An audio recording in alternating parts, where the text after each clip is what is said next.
Hey guys, today we're going to unbox the Carson Mono Zoom Monocular. It has a lot of great features which we'll get into now.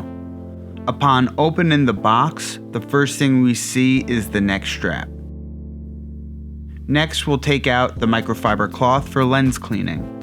The Mono Zoom comes in a protective case, and this is the instructional manual.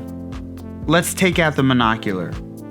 The Mono Zoom is a 7x to 21x 21mm zoom monocular. Taking off the lens cap, you can twist the eye cup into its outermost position to reduce glare. If you wear glasses, you may want to twist the eye cup down to improve field of view. This is the adapter where you'll insert your neck strap. And this is the focus knob. Use the zoom knob to increase magnification. The Mono Zoom is lightweight and portable. It's just an all-around cool product.